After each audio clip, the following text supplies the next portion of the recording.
Convergent के तीनों model हो गए थे। Continental continental continental oceanic oceanic oceanic. Okay हो गया। ओके जी। उसके बाद है डाइवर्जेंस।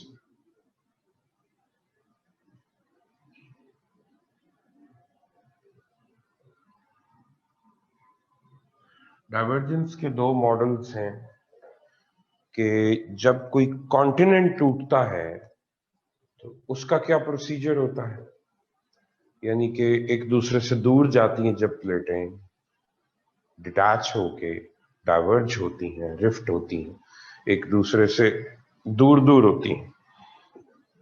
फॉर एग्जाम्पल, जब इंडियन प्लेट ऑस्ट्रेलियन प्लेट से अलहदा हुई थी तो क्या प्रोसीजर था। इसी तरह से जब सऊदी अरेबिया अफ्रीका से अलग हुआ तो क्या प्रोसीजर था, और अभी अफ्रीका टूट के अलहदा हो रहा है तो उसका क्या प्रोसीजर है। और इसी तरह से दूसरा मॉडल हम स्टडी करेंगे कि ओशियानिक प्लेट जब टूटती है तो और एक दूसरे से दूर जाना शुरू करती है, उसका क्या प्रोसीजर होता है।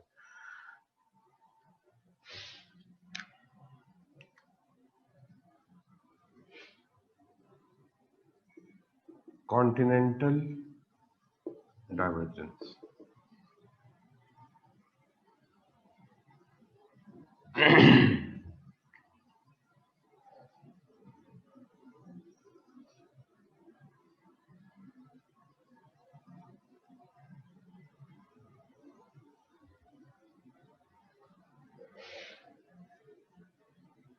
ऑपोजिट साइड पे अब फोर्सेस अप्लाई होंगी।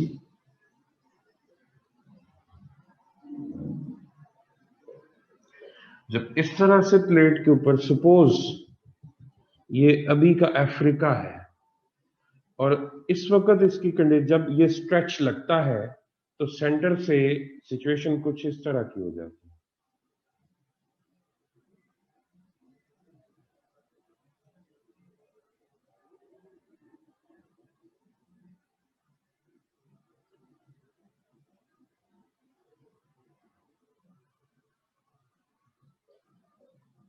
यानी कि एक पहले दरार या एक वी शेप्ड वैली जनरेट होती है, एक खाई बनती है। इस वैली को, ये अभी अफ्रीका में बन चुकी है। ठीक हो गया जी। हाँ जी। Marker to light. ओके। ये जो वैली या खाई डेवलप होती है इसको हम बोलते हैं रिफ्ट वैली। ये पहला स्टेप होता है, स्टेप नंबर 1। अब पहले रिफ्ट वैली जनरेट होगी। रिफ्ट वैली जनरेट होने के बाद अभी अफ्रीका में ये सिचुएशन डेवलप हो चुकी है। अब अफ्रीका की साइडों पे पानी कौन कौन सा है? इंडियन ओशन है, अटलांटिक ओशन है, ठीक है जी। अच्छा, और नीचे अंटार्कटिक है, ठीक है जी, उस तरफ से भी पानी आ सकता है। अफ्रीका जब टूटेगा तो मोस्ट प्रोबेबली इंडियन ओशन का पानी इस खाई के अंदर आएगा, एक नई वाटर बॉडी जनरेट होगी। दूसरा स्टेप क्या होगा? New water body. For example, जब सऊदी अरेबिया अलहदा हुआ था तो सऊदी अरेबिया अलहदा जब हुआ है, ये अरेबियन पैनिनसुला अफ्रीका से, तो दरमियान में रेड सी एक न्यू वाटर बॉडी है इस वक्त। पहले रिफ्ट वैली जनरेट हुई होगी, खाई बनी होगी, फिर जब वो इस तरह के वो ओशन तक पहुंची होगी तो उसमें पानी आ गया होगा, इंट्रूजन हुई होगी वाटर की। सिमिलरली जब अफ्रीका टूटेगा तो दूसरा स्टेप ही होगा। अब इससे आगे क्या होगा? इससे अगला स्टेप ये होगा कि ये जो नीचे सरफेस है आहिस्ता आहिस्ता ये भी ब्रेक होगी और नीचे से लावा आके इसको फिल करना शुरू कर देगा, और ये दूर होगी और लावा आएगा, यानी वेल्डिंग नीचे से होती जाएगी। जब ये काफी दूर हो जाएगा एक दूसरे से तो दरमियान में जो फ्लोर होगा अब वो कॉन्टिनेंटल फ्लोर नहीं रह जाएगा, इसके ऊपर पानी आ चुका होगा और नीचे ओशियानिक फ्लोर डेवलप होना शुरू हो जाएगा। तीसरा स्टेप क्या होता है? डेवलपमेंट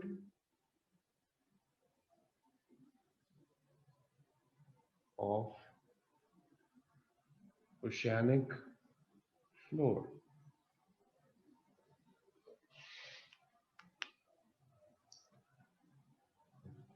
ठीक हो गया जी। इसकी डिटेल्ड एग्जांपल देखिएगा जरा।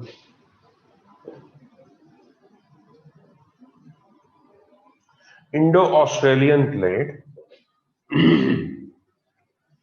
इंडो ऑस्ट्रेलियन प्लेट्स सेपरेट होती है सेंटर से पहले और खाई डेवलप होती है,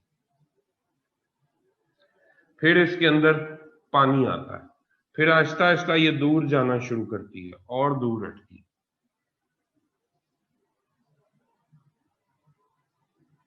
तो सेंटर में अब क्या है? सी ओपन हो रहा है, वाटर बॉडी ओपन हो रही है और क्या हो रहा है? इधर नीचे ओशियानिक फ्लोर बनता जा रहा है। ठीक हो गया? Similar to the famous the floor is lava. जी बिल्कुल अमीर हमजा। तो इधर क्या होगा? नया ओशियानिक फ्लोर। अब ये आहिस्ता आहिस्ता ये इंडियन प्लेट कहां पे आ चुकी हुई है? ये इंडियन प्लेट जाके टच कर गई हुई है ऊपर यूरेशियन प्लेट के साथ, जहां पे ये कोलिजन हुआ है। तो सेंटर में अब सारा इंडियन ओशन है, तो उसके नीचे जो फ्लोर है दैट इज ओशियानिक फ्लोर। ठीक है जी। सो ये स्टेप्स होंगे जब कोई कॉन्टिनेंट ब्रेक होता है। अफ्रीका अभी पहले स्टेप पे है। ठीक हो गया जी। सऊदी अरेबिया जब अलहदा हुआ, पहला स्टेप गुजर चुका है, वाटर बॉडी डेवलप हो चुकी है। ठीक है जी। अब वो सी है प्रॉपर खुलती जा रही, वाइडन होती जा रही।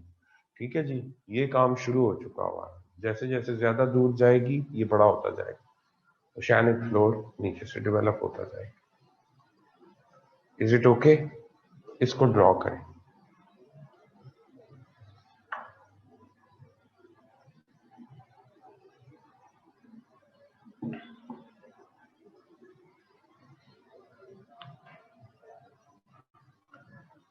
ड्रॉ कर लें तो बताएं, फिर आगे मूव करें। डिपेंड करता है कजलबाश के वो आगे जाके किस तरह की टेक्टोनिक, अगर कोई फर्दर उसमें टेक्टोनिक इन्वॉल्व होगी तो उस बेस पे वोल्केनिज्म जनरेट हो सकता है। लेकिन सेंटर से जैसे जैसे नया फ्लोर वो और स्ट्रेच होता जाएगा, खिंचता जाएगा, जो भी गैप डेवलप होगा उसको नीचे से लावा आके फिल करता जाएगा। डन हो गया जी।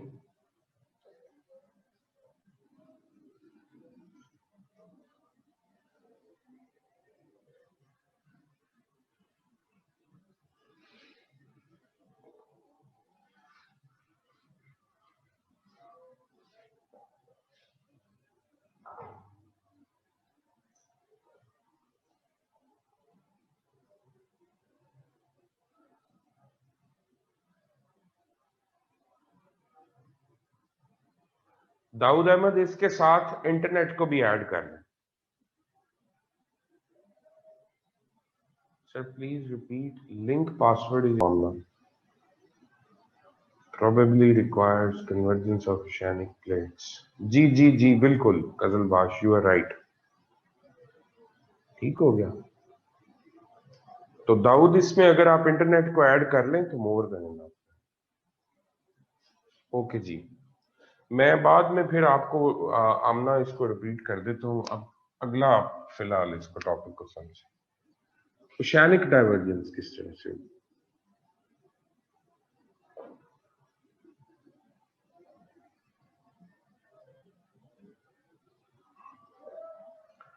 ओशियानिक फ्लोर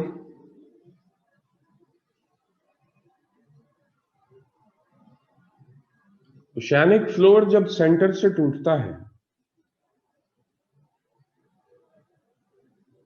ये बहुत थिन होती है, मतलब इसकी मैक्सिमम थिकनेस 10 किलोमीटर इस प्लेट की, और कॉन्टिनेंटल की 70 किलोमीटर तक होती है। इसलिए उसके ब्लॉक्स और वैलीज जनरेट होती हैं। यहाँ पे ये सीन नहीं जनरेट होता।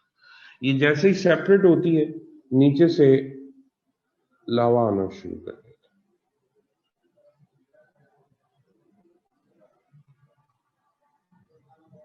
है। एक काम, अब ये इधर जा रही है, ये इधर जा रही है,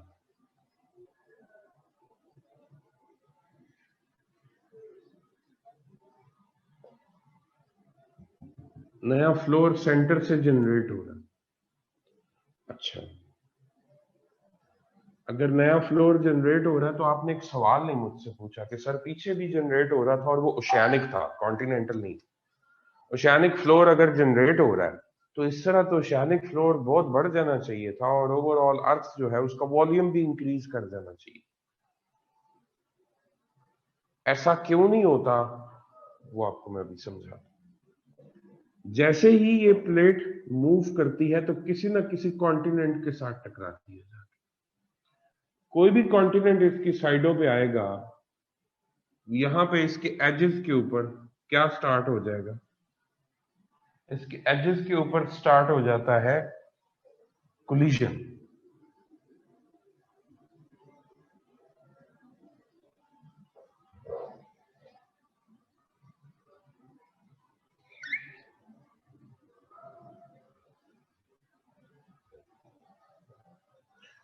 ये ओशन है,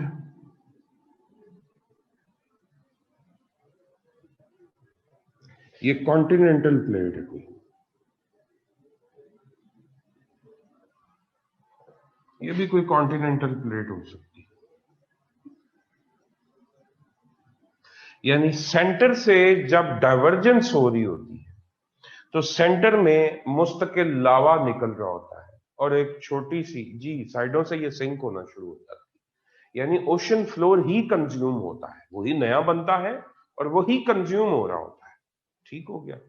अच्छा, और वही अल्टीमेटली सम टाइम ऐसा होता है कि it comes out of water tectonics की वजह से and ultimately it come permanently it comes out of water और वो कन्वर्ट हो जाता है किसमें, कॉन्टिनेंटल फ्लोर के। ये टेक्टोनिक्स की आगे बड़ी डिटेल्स है, ठीक है, हमारे काम की भी नहीं। जो सेंटर में लावा आता है वो हर वक्त जितना ये साइड पे होगा उतना उसको गैप को फिल करता रहेगा। तो पैसिफिक ओशन सेंटर से टूटा हुआ है, ठीक है जी, और साइडों से कंज्यूम हो रहा है नॉर्थ साउथ अमेरिकन प्लेट्स के नीचे, यूरेशियन प्लेट के नीचे दोनों तरफ, और जिधर कंज्यूम होगा उधर वोल्केनिज्म। ठीक हो गया, ये पीछे हमने पढ़ा। सो कंप्लीट मॉडल ये है कि ओशनिक फ्लोर जब सेंटर से डाइवर्ज होता है तो यहां पे बनती है मिड ओशियानिक रिज। रिज कहते हैं जिस तरह कोई रैंप होता है, कोई बैरियर होता है, कोई आपने स्पीड ब्रेकर देखा होगा, इस तरह की चीज है। रिज से मुराद होता है लो लाइंग माउंटेन या लो लाइंग क्लिफ, जिसकी हाइट ज्यादा ना हो, बिल्कुल बस एक उभार सा हो, उसको आप रिज बोलते हैं। सेंटर में ये लावा की वजह से एक उभार आता है, इलोंगेटेड कैनाल होती है बहुत लंबी, 24/7 इसमें कहीं ना कहीं लावा फ्लोज होते रहते हैं। मिड पैसिफिक रिज इसकी एग्जांपल है, आप यूट्यूब पे देख भी सकते हैं। सो जहां पे ओशियानिक फ्लोर टूटेगा उसका सेंटर में मिड ओशियानिक रिज बनेगी, वहां से लावा निकलेगा, नया फ्लोर बनेगा और वो कहीं ना कहीं जाके कंज्यूम हो रही हो साइडों पे। सो इसलिए नेट वॉल्यूम सेम रहता है। Is it okay? अगर कहीं पे ओशियानिक फ्लोर बन रहा होता तो एट द सेम टाइम वो कहीं ना कहीं कंज्यूम भी हो रहा होता। ठीक है, net volume of earth overall same रहता है, वो वेरी नहीं करता। एक बात, और इसका डायग्नोस्टिक फीचर क्या है, मिड ओशियानिक रिजेस। आप इसको अगर गूगल करें तो आप इसकी पिक्चर्स भी देख सकते हैं, इवन यूट्यूब पे आप इसकी वीडियोस भी देख सकते हैं। मिड पैसिफिक रिज लिखिएगा। पैसिफिक ओशन, मैं रिपीट कर रहा हूं, सेंटर से टूटा हुआ है, ये पूरी एक लंबी दरार है, इधर भी कन्वर्ज हो रहा है, इधर भी कन्वर्ज हो रहा है और सेंटर से नया बनता है। इसका मतलब ये हुआ कि किसी भी ओशन के अंदर जब आप कोस्टल एरिया से ऑनवर्ड इसके मिड की तरफ जाते हैं तो आपको नया फ्लोर मिलता है। पुराना फ्लोर ओशन का किधर होता है? कोस्टल एरियाज के करीब। नया तो इधर बन रहा होता है। Is it clear? ड्रॉ करें इसको।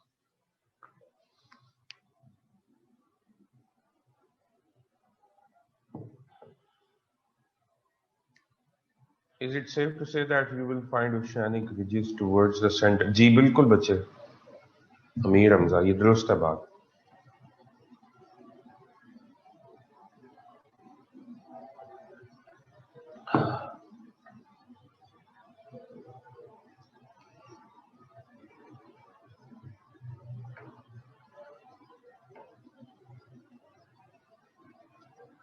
ड्रॉ करके सिग्नल दें, जल्दी करें।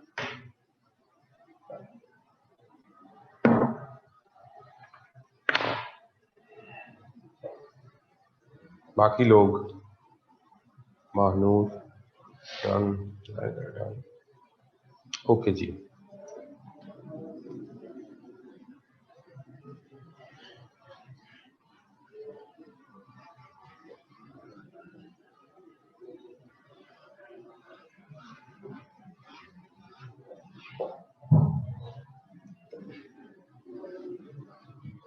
इसके बाद है सायरा, आप किसी और से पिक्चर मंगवा लें। ग्रुप में कोई बंदा जिसने ड्रॉ किया हुआ पिक्चर शेयर कर दो भाई, साफ सुथरा जिसने ड्रॉ किया।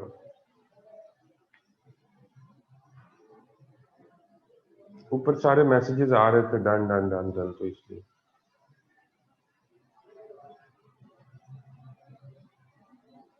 ठीक है जी, मैं कह देता हूँ किसी न किसी। वेलकम जी, वेलकम। ओके, ग्रुप में शेयर कर दें बच्चे, कुछ लोगों से ने भी ड्रॉ नहीं किया। अच्छा, उसके बाद तीसरा मॉडल है, उसको हम बोलते हैं ट्रांसफॉर्म मॉडल।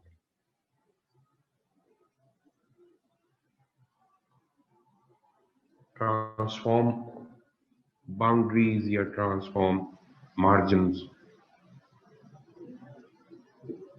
ये क्या चीज है? इसका एक ही मॉडल है, यानी स्लाइड पास करना, एक दूसरे के साथ रगड़ खा के गुजर। मसलन अगर एक प्लेट ये है और दूसरी प्लेट ये है, अगर ये इस तरफ जा रही है तो ये इस तरफ जा रही है। ठीक हो गया।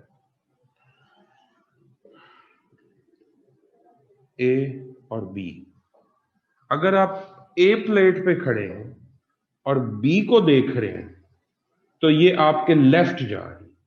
अगर आप बी पे खड़े हैं और ए को देख रहे हैं तो ये भी आपके लेफ्ट जा रही है। सो दो तरह की मूवमेंट हो, फर्क कोई नहीं पड़ता, बस डायरेक्शन को समझने के लिए। लेफ्ट लेटरल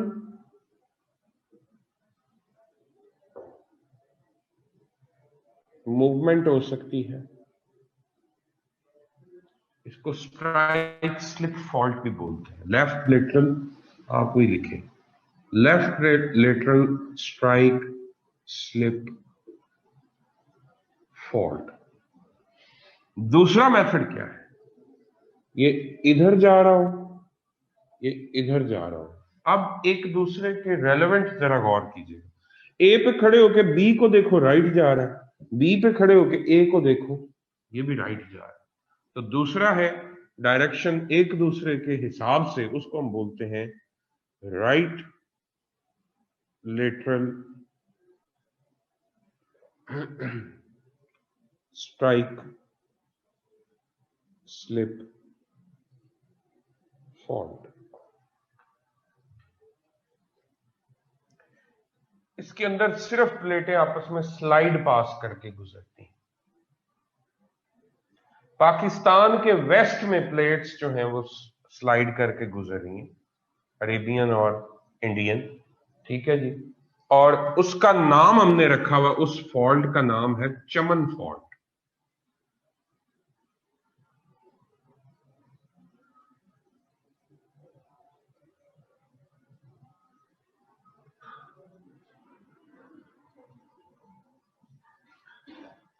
कोयटा से वेस्ट की तरफ 15-20 किलोमीटर आगे चमन का जो area, is this part of both convergence and divergence और it is separate in the sense that the plates never really meet?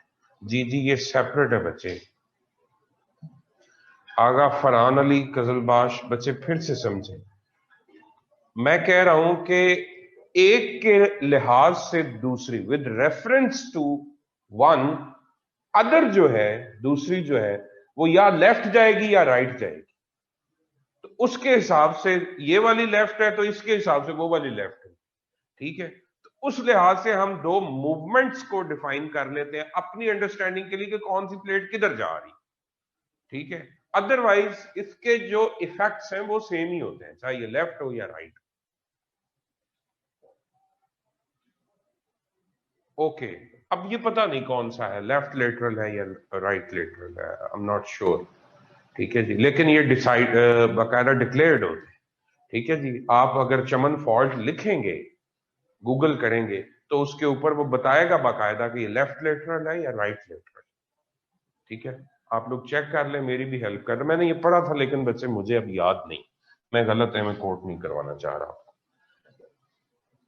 Chaman fault Pakistan के वेस्ट में मौजूद है और इस तरह के जो फॉल्ट्स होते हैं इनके रिजल्ट्स बड़े भयानक होते हैं, ये बहुत ज्यादा सिवियर अर्थक्वेक्स कॉज करते हैं। 1935 में 50,000 के करीब यहां पे डेथ्स हुई, अर्थक्वेक आया था इस फॉल्ट के अलावा। जी ठीक हो गया, थैंक यू बच्चे। Chaman fault is left lateral fault. अरे श्योर, तुक्का तो नहीं मार रहे हो ना? डैमेज होती है महक, बिल्कुल होती है, क्यों नहीं होती।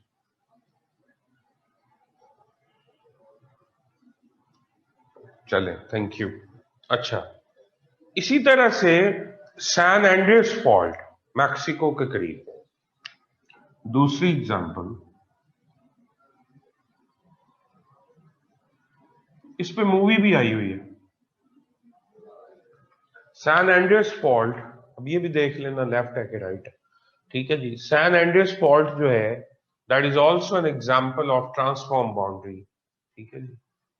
यहां पे भी दो कूट प्लेट्स हैं वो आपस में रगड़ खा के गुजरे, बड़ा फेमस।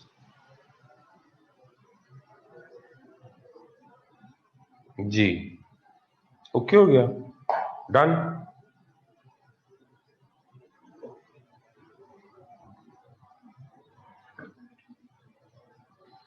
बताएं भाई।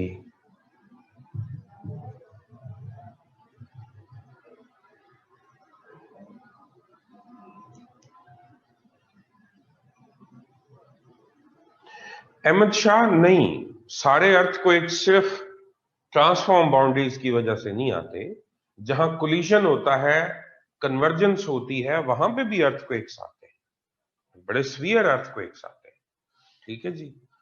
स्वीयर अर्थक्वेक्स या कोलिजन की वजह से आएगा या स्लाइड पाथ यानी ट्रांसफॉर्म की वजह से आएगा।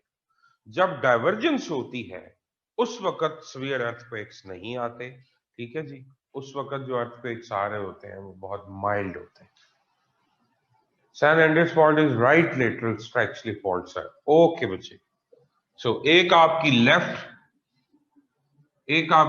की एग्जांपल होगी, लेफ्ट लेटरल, और एक राइट लेटरल।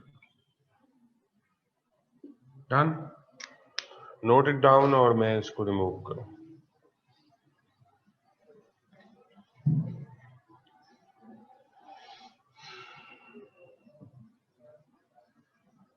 जल्दी करें।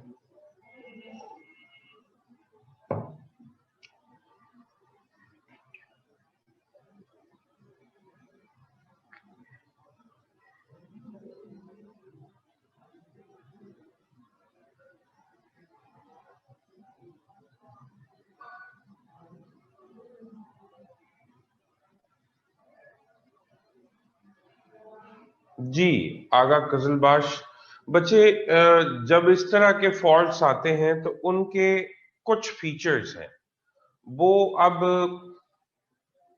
जिन लोगों ने ज्योग्राफी या जियोलॉजी पढ़ी है वो अंडरस्टैंड कर सके। इसमें सरफेस के ऊपर ग्रूव्स आते हैं, ठीक है जी। यानी यूं समझो कि जिस तरह किसी चीज ने नाखून के साथ यूं खींचा हो और उसके ऊपर खराशें पड़ी हो, इस तरह से बड़े प्रोमिनेंट ग्रूव्स डेवलप होते हैं, जिससे हमें पता चलता है कि मार्जिन एक्चुअली यहां पे लाए करता है, और उसको हम फिर ट्रेस आउट करते हैं। नंबर वन एक।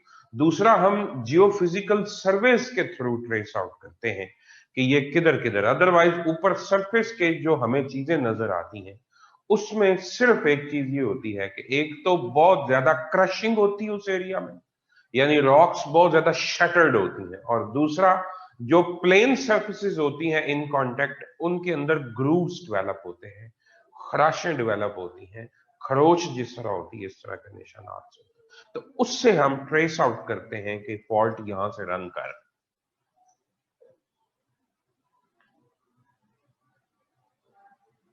जी जाहिदा, एक मिनट, मुझे जरा कजल बाश को बता लेने दो। Is it for identifying where divergence takes place?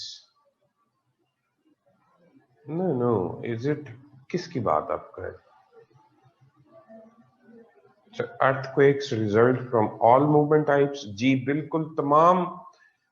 नहीं नहीं, ग्रूव्स इसके इसके डाइवर्जेंस के नहीं, स्ट्राइक स्लिप फॉल्ट्स के, यानी ट्रांसफॉर्म मार्जिन के होते हैं। जी महक, सब के नतीजे में अर्थक्वेक्स आते हैं, लेकिन ट्रांसफॉर्म के नतीजे में और कन्वर्जेंस के नतीजे में सीवियर अर्थक्वेक्स आते हैं, ठीक है जी।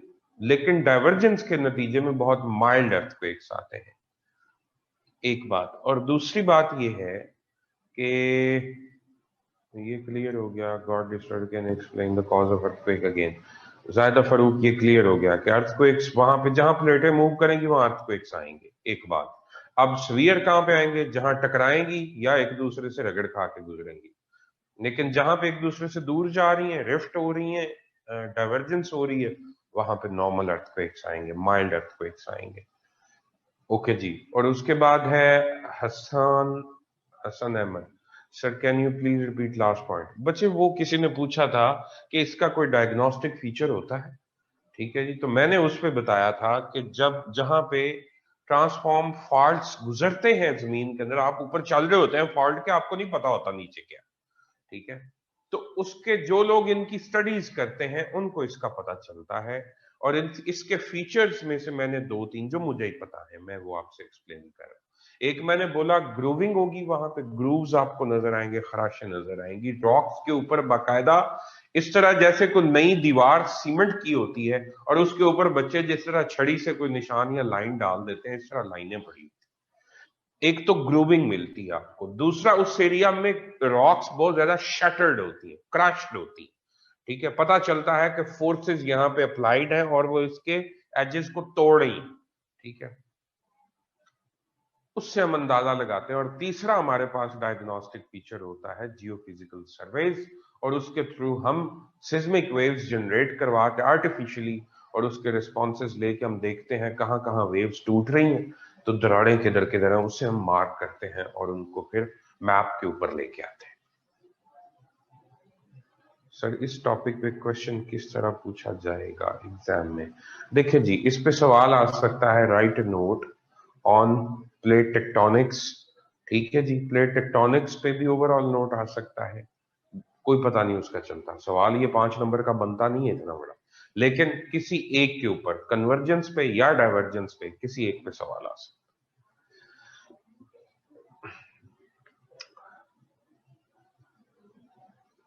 जी। हसान अहमद, बिल्कुल, वहां पे ओशियानिक कॉन्टिनेंटल कन्वर्जेंस। जहां जेब खान, क्लियर बच्चे? ओके का सिग्नल दिया करें। ओके जी।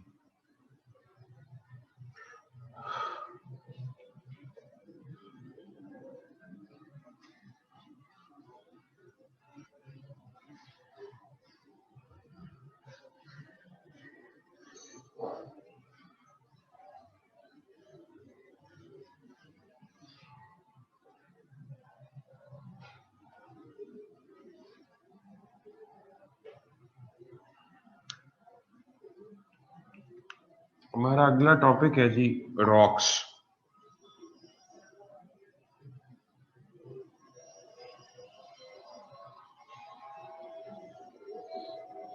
कोई एक मिनरल हो या एग्रीगेट ऑफ मिनरल्स, एक से ज्यादा कई मिनरल्स हो सकते हैं। मसलन हेलाइट यानी कि सोडियम क्लोराइड, टेबल सॉल्ट जो आप यूज करते हैं, एक रॉक है, एक ही मिनरल है उसमें, लेकिन कई मिनरल्स हो सकती हैं रॉक्स के अंदर। मसलन क्वार्ट्ज हो सकता है, फेल्ड्स्पार हो सकता है, कैल्साइट हो सकता है, कई मिनरल्स का मजमुआ हो सकती है। So definition is a mineral और एन एग्रीगेट ऑफ मिनरल्स, उसको हम रॉक बोलते हैं। रॉक सॉलिड होती है, ठीक है जी, लेकिन सॉलिड का हरगिज मतलब नहीं है कि वो कॉम्पैक्ट ही हो। सॉलिड से मुराद है वो भुरभुरी भी हो सकती है। कई रॉक्स हैं जो फ्राइबल होती हैं, भुरभुरी होती है, आप उनको हाथ में यूं पकड़ के इजीली उनको, भुरभुरी होती है मिट्टी की तरह, आप उसको स्क्रैच कर सकते हैं उसको। अच्छा, इसके अलावा लिक्विड नहीं होती, लिक्विड को आप रॉक नहीं बोलेंगे, गैशियस को आप रॉक नहीं बोलेंगे, सॉलिड स्टेट में होगी। और मिनरल्स का एग्रीगेट होगी या एक मिनरल होगी। तीन तरह की रॉक्स हैं जो बचपन से आप पढ़ रहे हैं। Igneous rocks,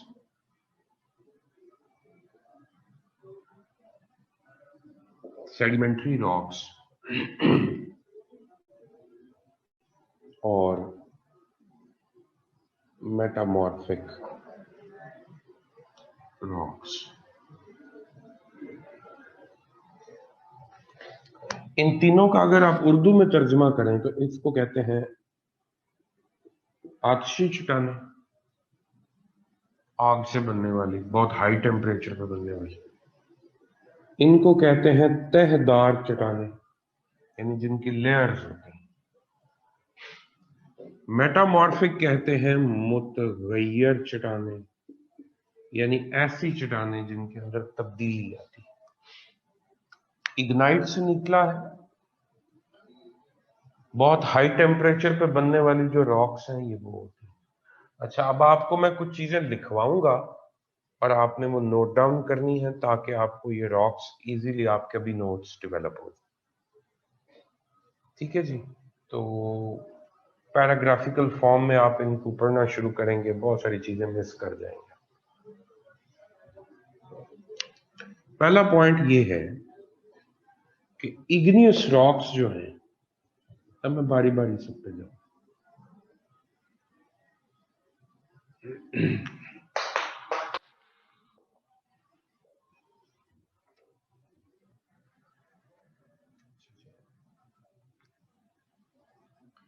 igneous rocks are formed, लिखेंगे,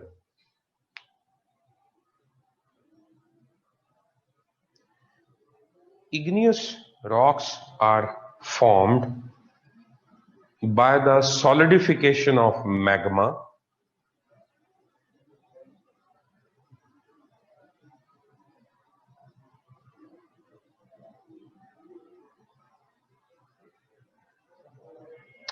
within the surface of the earth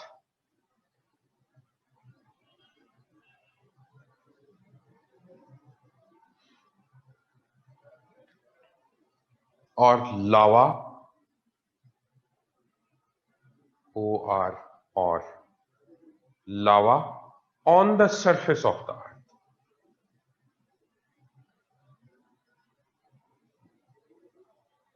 यानी जहां वोल्केनिज्म होगा वहां पे ये रॉक्स बनेगी।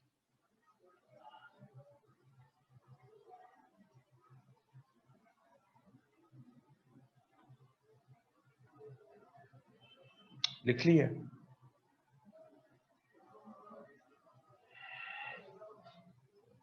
जब भी वोल्केनिज्म होता है तो सारे जो बाहर आ गया वो तो लावा है, तो बाहर आके जब वो जम जाए, सॉलिडिफाई हो जाए, तो उससे जो रॉक्स बनती हैं वो भी इग्नियस होती हैं। और वो नीचे भी जम सकता है, इधर भी, सरफेस के नीचे भी, वोल्केनो के नीचे। ठीक है जी। मैग्मा जब तक वो सरफेस पे नहीं आएगा आप उसको मैग्मा बोलेंगे। अगर वो इधर सॉलिडिफाई हो जाए, सॉलिड फॉर्म अटेन करे, वो भी इग्नियस रॉक है। अच्छा, डेफिनेशन तो ये होगी। अब जो बाहर आके बनती हैं इग्नियस रॉक्स, उनको कहते हैं, अभी लिखना नहीं बस समझे, जो बाहर आके इग्नियस रॉक्स बनती हैं उनको कहते हैं एक्सट्रूसिव इग्नियस रॉक्स, और जो इधर बनती हैं उनको बोलते हैं इंट्रूसिव इग्नियस रॉक्स। ठीक हो गया जी। अच्छा, सो आप लिख सकते हैं कि igneous rocks are of two types, intrusive igneous rocks and extrusive igneous rocks। जब लिख लिया करें ना तो ओके का मैसेज किया करें काइंडली, मुझे भी पता हो। igneous rocks are of two types। जी बच्चे, Hyderabad. Number one, intrusive igneous rocks and extrusive igneous rocks।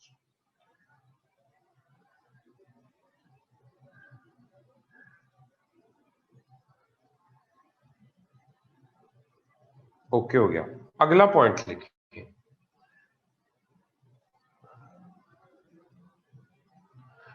लिखिए जी, intrusive igneous rocks, intrusive जो नीचे बनती, intrusive igneous rocks are formed within the surface of the earth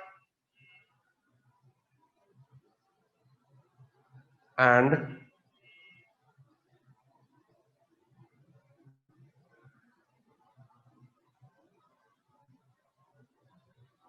have very slow rate of cooling। ये जल्दी cool down नहीं होती, बहुत slowly slowly इनका टेम्परेचर ड्रॉप होता है, and have very slow rate of cooling which allows proper development of crystals। यानी कि जब स्लोली स्लोली जो आपका मैग्मा है, मोल्टन मटेरियल है, वो ठंडा होगा तो उसके अंदर जो क्रिस्टल्स बननी है उनको प्रॉपर डेवलप होने का टाइम मिल जाएगा, बड़ी बड़ी क्रिस्टल्स बनती है इसके अंदर, नेकेड आई से देखी जा सकती है, ग्लास जग के साइज की बड़ी बड़ी क्रिस्टल्स डेवलप होती। अच्छा, लेकिन whereas extrusive igneous rocks are formed on the surface of the earth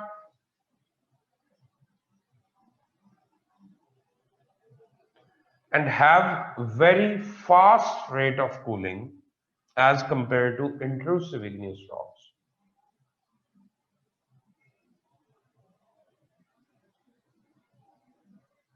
Therefore,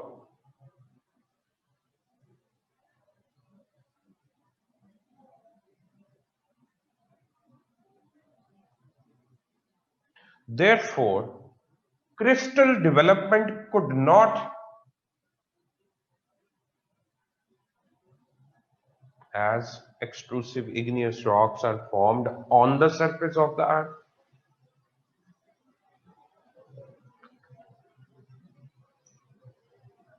and have very fast rate of cooling as compared to intrusive igneous rocks।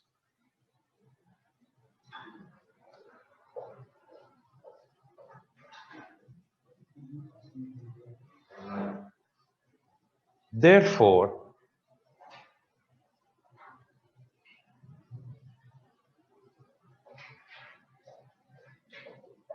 crystal size could not grow prominently।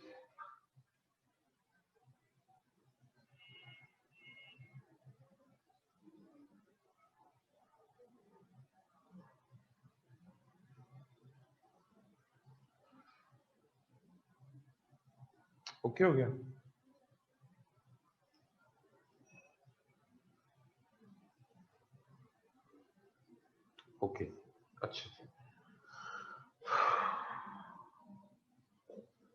इनके अंदर जो crystals होती हैं वो बहुत छोटी छोटी होती हैं और समटाइम्स तो उनको माइक्रोस्कोप के नीचे देखना पड़ता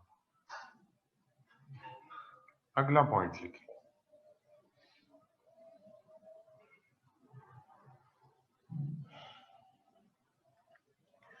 अब आप एक बात समझे, इग्नियस रॉक्स, लावा या मैग्मा जिसको आप बोलते हैं,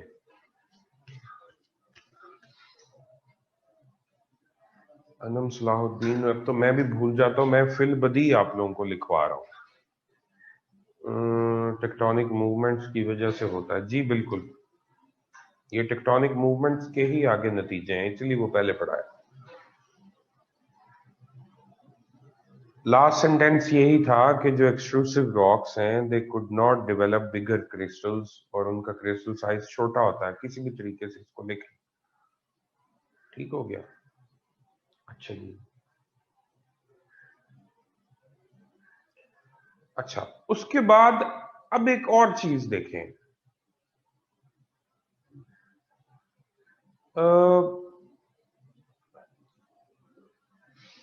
जब मांटल से मटेरियल ऊपर आएगा तो मांटल के अंदर तो कोई लाइफ नहीं है, कोई दरख्त नहीं है, कोई जानवर नहीं है, कोई स्पीशीज नहीं, वहां पे लाइफ है ही नहीं। तो लावा के अंदर ना कोई फॉसिल होगा, ना कोई ऑयल एंड गैस होगा। इतने टेम्परेचर पे तो ऑयल एंड गैस बचता ही नहीं। ठीक है जी। सो ऑर्गेनिक कंटेंट नहीं होगा। Is it okay? सो मैं लिखवाता हूं, आप लोगों को खुद लिख के देता हूं। इग्नियस रॉक्स, स्पेलिंग अपने अपने भी, मेरे स्पेलिंग पे नहीं है, आज तक नहीं ठीक हो सकता। Igneous rocks do not have organic content, no, लिखते जाए आप, no oil and gas present in igneous rocks,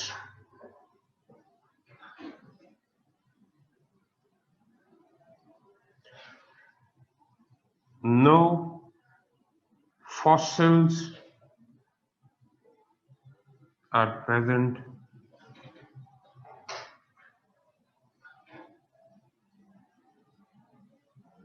in igneous rocks। कोई फॉसिल्स नहीं होंगे, जानवरों की हड्डियां शड्डियां ऐसा कुछ नहीं। ठीक हो गया जी? अच्छा,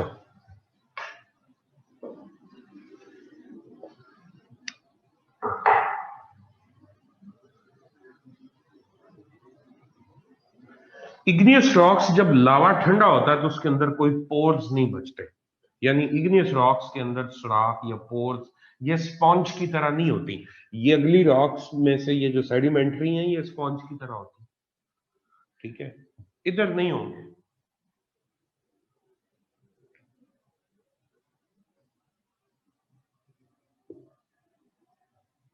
यार मार्कर दीजिएगा। igneous rocks are non-porous, thank you sir।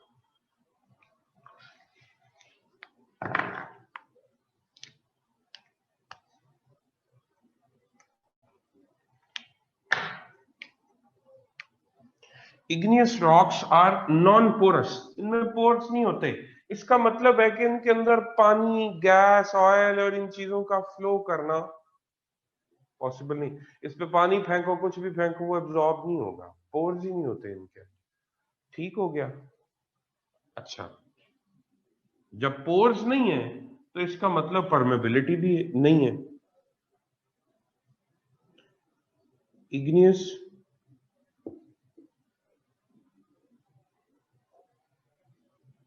rocks are non-permeable।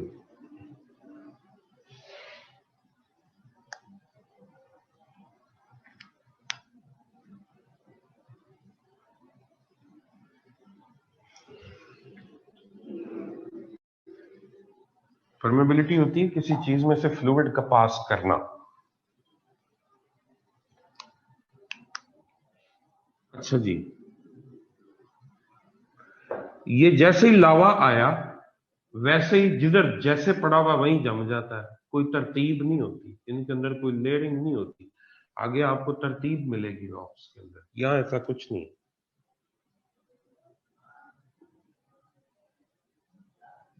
igneous rocks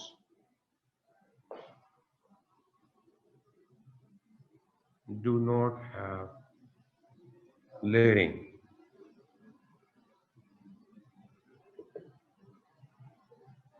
एक बड़ा स्पेसिफिक फीचर है, ये आगे आएगा।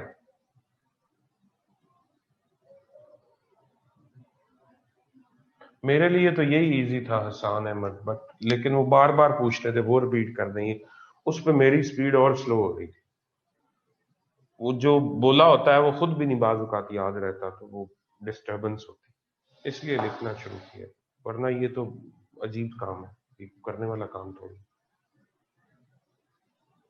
चलिए अब लिखते जाएं। अच्छा जी, igneous rocks do not have layering, इनके अंदर कोई प्रॉपर डेवलप्ड लेयर्स या तहें नहीं होती जिस तरह सेडिमेंट्री रॉक्स के अंदर होती। ओके हो गया। अच्छा, इग्नियस रॉक्स बहुत, ये सबसे हार्ड रॉक्स होती, मोस्ट हार्ड रॉक्स।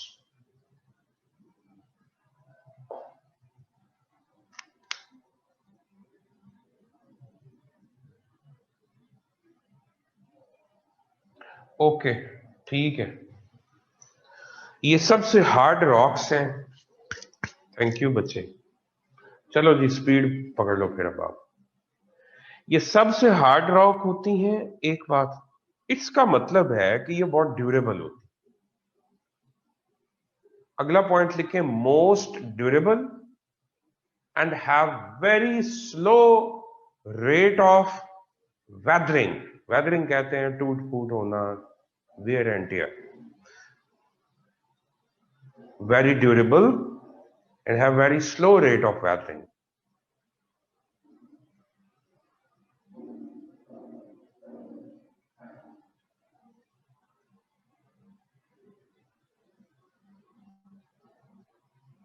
Done.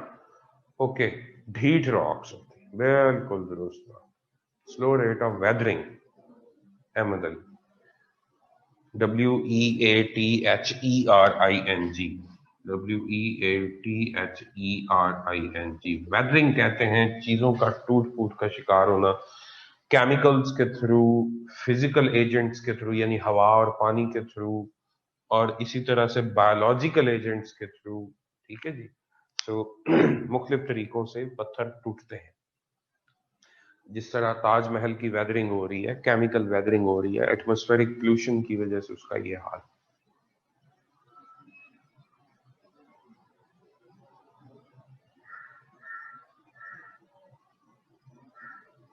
कोई हाल नहीं कजलबाश, मैंने पहले बोला था वो अपने अपने। A student's brain is non-porous in the morning as well. ठीक हो गया। अच्छा जी, आगे लिखें। इसके बाद है यार, इग्नियस के स्पेलिंग ऊपर तो ठीक है ना, अब नीचे जैसे भी चल रहे हैं उसको छोड़ दो। अच्छा जी,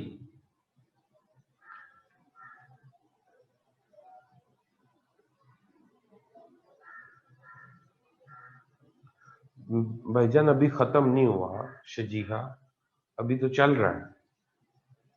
इतनी जल्दी क्या पड़ी है, मैं एग्जांपल्स लिखवा के पैक करके इसको आगे मूव करूं।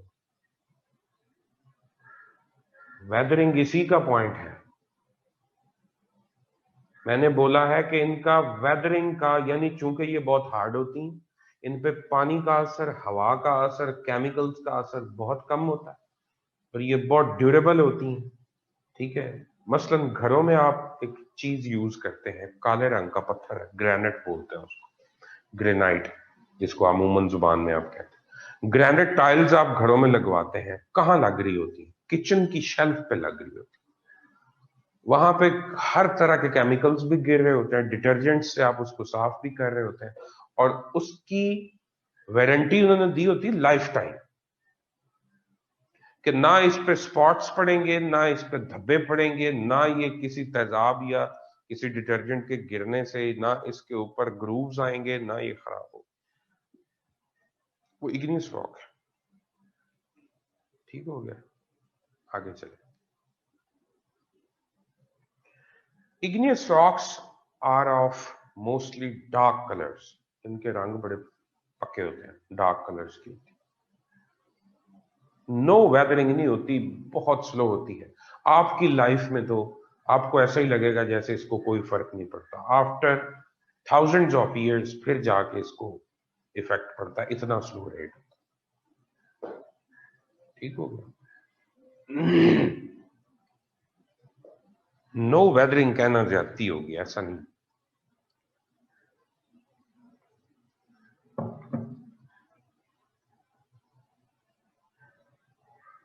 इतने 30 साल बाद घर पुराना हो जाता, वैसे तो 10 साल बाद कंस्ट्रक्शन पुरानी हो जाती। आप लोगों के साथ वैसे डिस्कस कर दूंगा किसी टाइम के, ये नए घर बनाना भी बहुत बड़ा एक लॉस का बिजनेस है अपने लिए, जिस जो लोग नए घर बनाते हैं, तो 10 साल बाद या 15 साल बाद जो घर है, जगह की बात नहीं कर रहा, वो अपनी वर्थ हाफ से नीचे गिरा चुका होता आफ्टर 15 ईयर्स। उतना ही किराया पड़ता है किसी अच्छी जगह। तो ये जो एक ड्रामा क्रिएट हुआ हुआ ना कि सारी दुनिया घर ही बनाए अपने, और ये वो बिजनेसमैन इससे निकल जाता है, वो इन खौफ, इस तरह के खौफ खत्म करके आगे मूव कर। बहरहाल ये एक अलग टॉपिक है, इसको छोड़।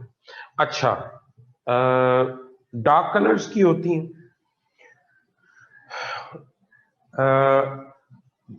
Igneous rocks are rich in metal deposits, इनके अंदर मेटल्स बहुत ज्यादा आती है, कॉपर आता है, गोल्ड आता है। ठीक है जी, मसलन ये सारा रेकोडिक सैंडक जो चागई डिस्ट्रिक्ट में है बलूचिस्तान में, जहां से आप कॉपर निकाल रहे हैं, ये सारे का सारा पुराना।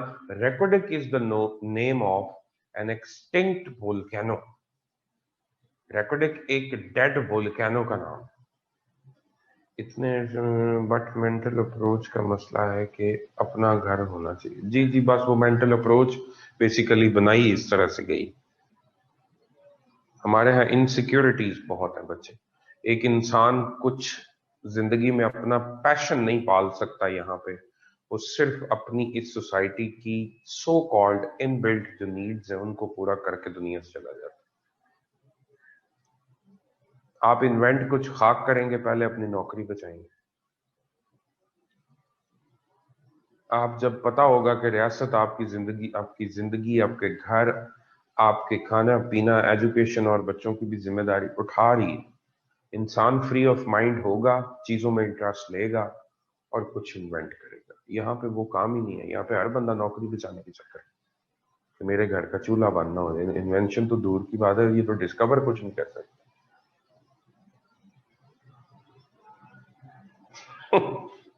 गजलबाज कह रहे हैं सर हम इग्नियस हैं, फुल हीट है। नौकरी के लाले पड़े हैं तभी तो इतनी मेहनत कर रहे हैं। जी बिल्कुल दुरुस्त बात, कोई शक नहीं।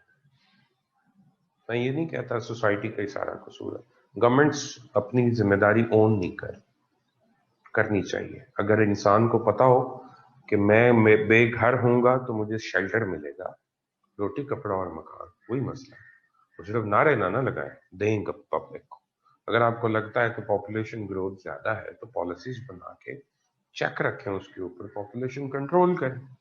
ठीक है जी। ना हमने पॉपुलेशन कंट्रोल करने के लिए कोई लेजिस्लेशन करनी है, अल्लाह तो अक्ल चली जा। मेट्रोपॉलिटन से मेट्रोपोलिस हो गया, बहुत बड़ा शहर कराची बन गया। अब उसका गंद साफ करना पाकिस्तान का सबसे बड़ा टास्क बना हुआ है इस वक्त। तो जब बन रहा था उस वक्त आप कहा था? आपको नहीं पता अर्बन प्लानिंग क्या चीज है? क्या ये कोई मतलब स्कूल कॉलेज है? आप गवर्नमेंट है, आपके डिपार्टमेंट सोए हुए थे कि किस तरीके से ये सारा कुछ, आपको कोई पता नहीं फ्यूचर में क्या होने वाला है। इसका मतलब है आप अभी भी हमारे साथ यही कर रहे हैं कि हमारे साथ आगे आने वाले दिनों में क्या होने वाला है। वाटर क्राइसिस के ऊपर भी यही हो रहा है हमारे साथ। आने वाले दिनों में गवर्नमेंट सिर्फ अपना टेन्योर पूरा करके गुजर रही है और पैथेटिक किस्म की गुफ्तगू करके टीवी के ऊपर आके, सॉरी टू से हार्श हो रहा, चले जाते हैं, अपनी अपनी डुगडुगी बजा के सारे जा रहे हैं। बिल्कुल सही बात है बच्चे।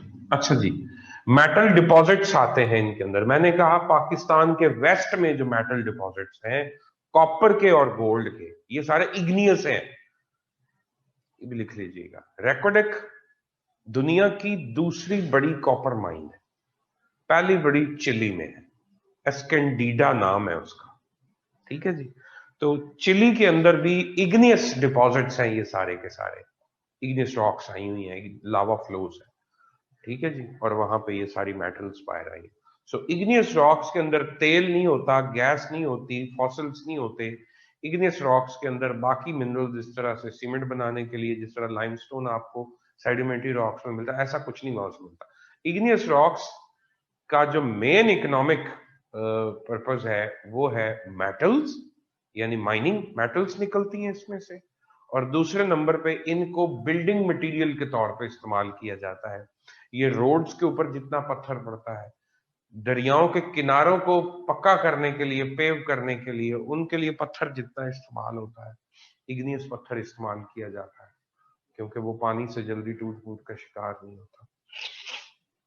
जो यानी कि ड्यूरेबल किस्म की टाइल्स हैं, वो सबसे अच्छी टाइल ग्रेनाइट टाइल समझी जाती है, ठीक है जी। सो बिल्डिंग मटेरियल और माइनिंग फॉर मेटल एक्सट्रैक्शन, ये काम होता है, ये लिख लें पॉइंट। यानी igneous rocks are rich in metal deposits. अगला point, igneous rocks are used as building material.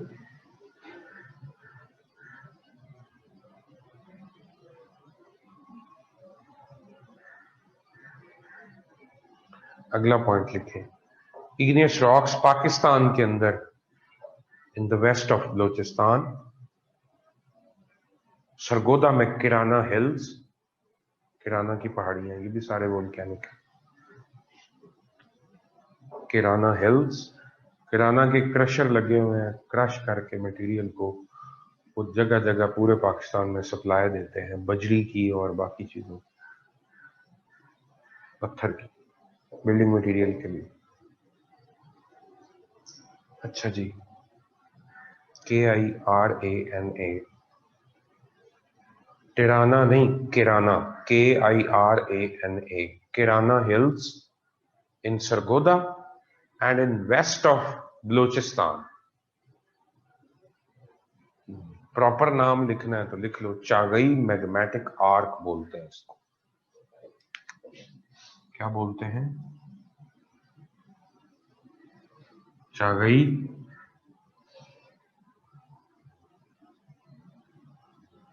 Magmatic arc.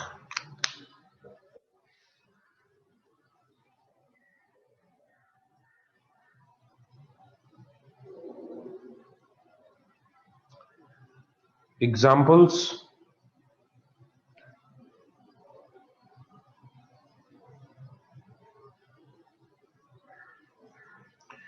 इसकी जो एग्जाम्पल्स हैं वो लिखना शुरू करें।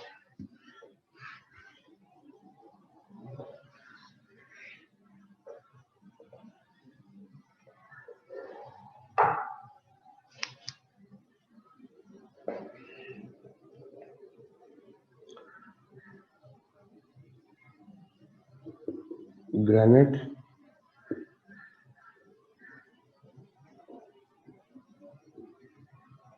Basalt,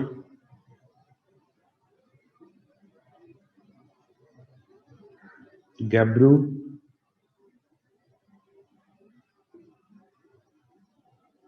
diorite,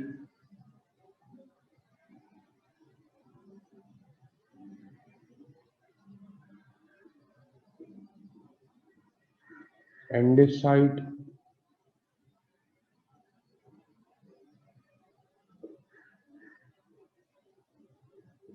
rhyolite, different name है, 6 लिखवा दी, कोई 3 याद रख ले।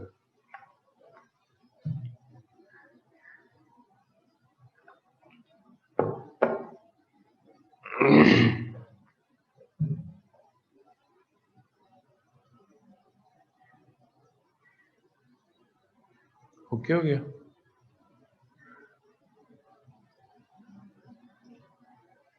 लिख लिए हैं तो जल्दी बोले।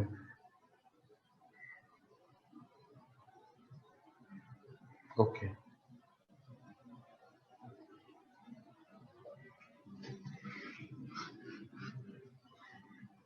अब आएंगी सेडिमेंट्री रॉक्स के ऊपर।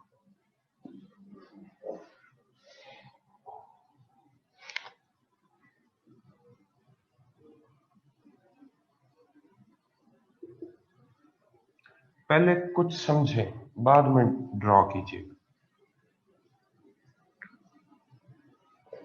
माउंटेनियस रीजन्स से प्लेन एरियाज और प्लेन एरियाज से अल्टीमेटली ओशन। माउंटेनियस रीजन्स से जब पत्थर टूटते हैं पानी की वजह से, सर्दी और गर्मी की वजह से, जब बर्फ बनती है, पानी फ्रीज होता है तो वो एक्सपैंड करती है और क्रैक्स को तोड़वाती है, तो ब्लॉक्स टूटते हैं। ठीक है जी, वो पानी के साथ लुढ़क के नीचे आते हैं दरियाओं के साथ। हिली एरियाज में आपको जो रिवर्स होते हैं उनके बॉटम में बड़ी बड़ी चट्टानें मिलती हैं। थोड़ा और आगे आए उनका साइज छोटा होता जाता है, और आगे आए तो सिर्फ गीटे रह जाते हैं गोल गोल। उससे आगे, जिनको पेबल्स आप बोलते हैं, उससे आगे मूव करें तो बजरी का साइज, ग्रेवल का साइज है। प्लेन एरियाज में आते आते सिर्फ रेत, मट्टी और भाल रह जाती है, सैंड, सिल्ट और क्ले। और ये फिर चलती है कोस्टल एरिया तक, और कोस्टल एरिया में जाके पहले सैंड डिपॉजिट होती है, फिर सिल्ट डिपॉजिट होती है, फिर क्ले डिपॉजिट होती है। जो बड़ा सेडिमेंट है सबसे, वो सैंड है, सिल्ट भल को कहते हैं, ये उससे छोटा है। सबसे फाइन पार्टिकल क्ले होता है, वो आहिस्ता आहिस्ता डीप ओशन में जाके सेटल डाउन होती है।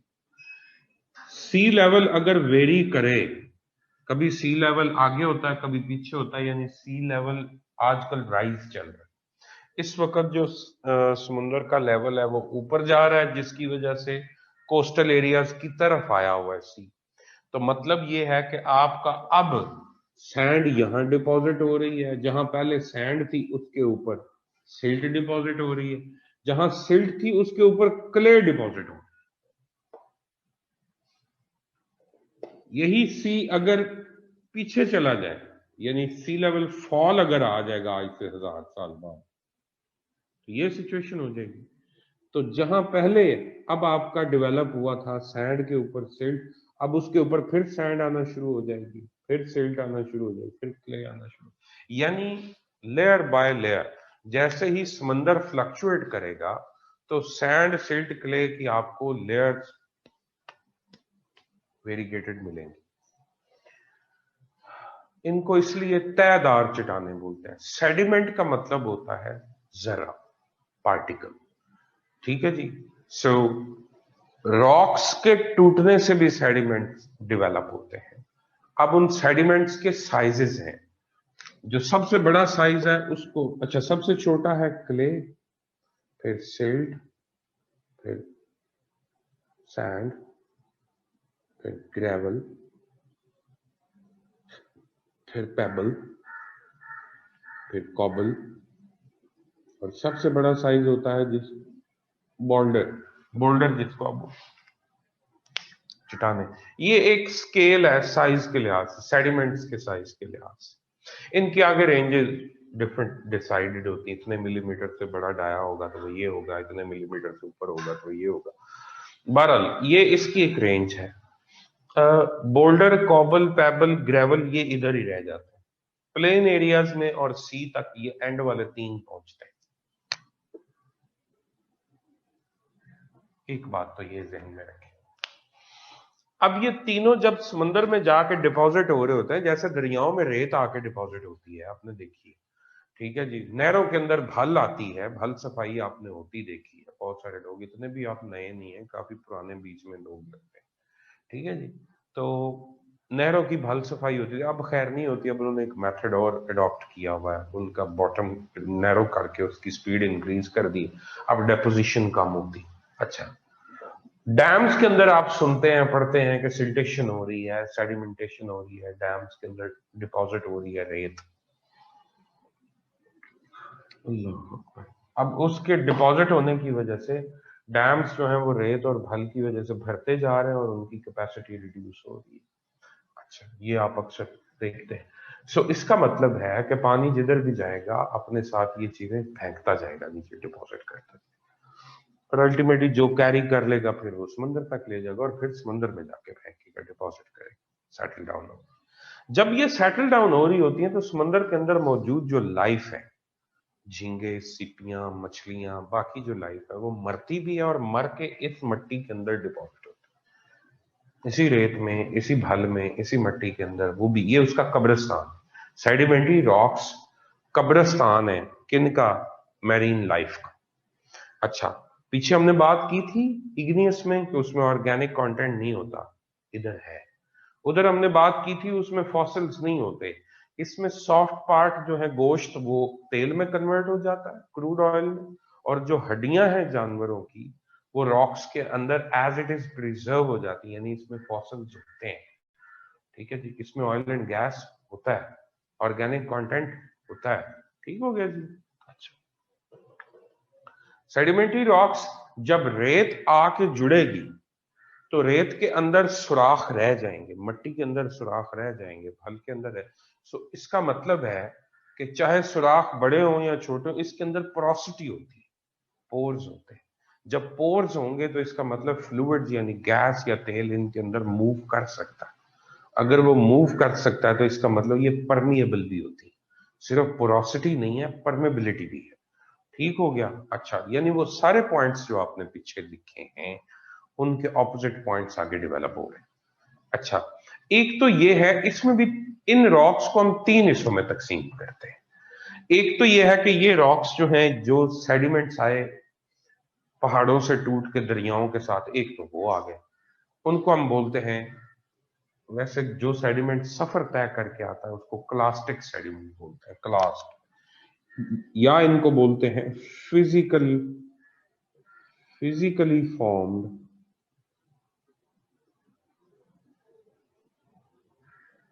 Sedimentary rocks.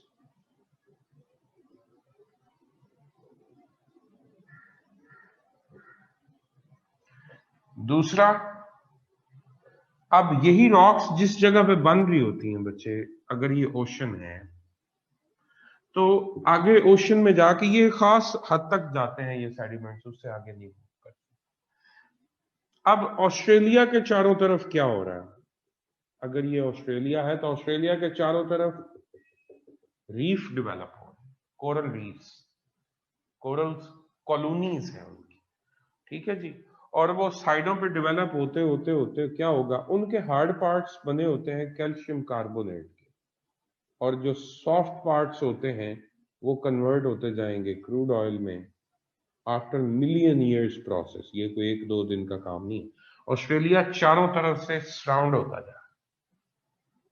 ठीक है जी। अच्छा, इसी तरह से समुद्र के अंदर अगर किसी जगह पे जानवरों की इस तरह से कॉलोनीज है तो वो मरते भी हैं, डंप भी होते हैं। जब वो नीचे गिरेंगे डंप होते जाएंगे, नीचे गिर के डंप होते जाएंगे। तो ये जो सेडिमेंट आया है ये जानवर है। ठीक है जी। तो इसको हम क्या बोलते हैं कि ये बायोलॉजिकली फॉर्म्ड सेडिमेंट्री रॉक्स है। इसमें कोई दरिया कुछ नहीं लेके आया, कोई रॉक नहीं टूटी, कोई कुछ नहीं हुआ। समुद्र के अंदर जो लाइफ है, मैरीन जितने एनिमल्स हैं, जब वो मर के गिरते हैं तो उनके हार्ड पार्ट्स, हड्डियां जुड़ के रॉक बनाती, जिसको आप कैल्शियम कार्बोनेट की वो सारी की सारी बनी होती। उनके शेल्स जो होते हैं, झींगे, सिक्कियां, कोरल्स के, वो कैल्शियम कार्बोनेट के बने होते हैं। तो ये जो रॉक डेवलप होती है इसको आप बोलते हैं लाइमस्टोन। जिस तरह देखें सैंड से बनेगा सैंडस्टोन, बड़ी फेमस ये सेडिमेंट्री रॉक है। सैंडस्टोन, सिल्टस्टोन, क्ले स्टोन, और लाइम से बनने वाला, कैल्शियम कार्बोनेट से डेवलप होने वाली बायोलॉजिकली फॉर्म्ड जो रॉक्स होती हैं वो लाइमस्टोन। ठीक हो गया। अच्छा, इसके बाद एक और मेथड होता है, बाजुकात होता यह है कि समुंदर का कोई हिस्सा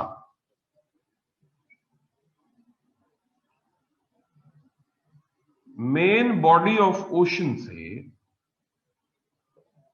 समंदर का कोई हिस्सा मेन बॉडी ऑफ ओशन से कट हो जाता है, अलहदा हो जाता है। जब वो अलहदा हो जाता है तो उसमें पानी कभी कभार जाता है या नहीं जाता, तो उसमें से पानी इवेपोरेट कर जाता है और पीछे उसके नीचे प्रेसिपिटेट करता है, सॉल्ट नीचे बैठता है। क्योड़ा की मिसाल आपके सामने। इसमें ना कोई लाइफ आई, ना कोई रॉक से टूटे हुए सेडिमेंट्स आए, ठीक है जी। ये सिंपल जो डिजॉल्व्ड केमिकल्स हैं समुद्र के अंदर, वो केमिकल्स प्रेसिपिटेट हो, physically formed sedimentary rocks, biologically formed sedimentary rocks, chemically formed sedimentary rocks. Is it clear?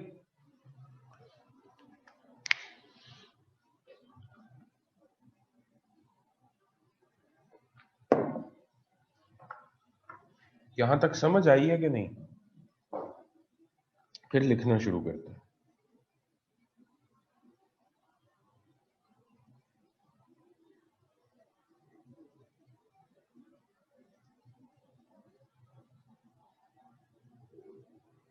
बस एक बंदे को ही आई। कजलबाश किधर है?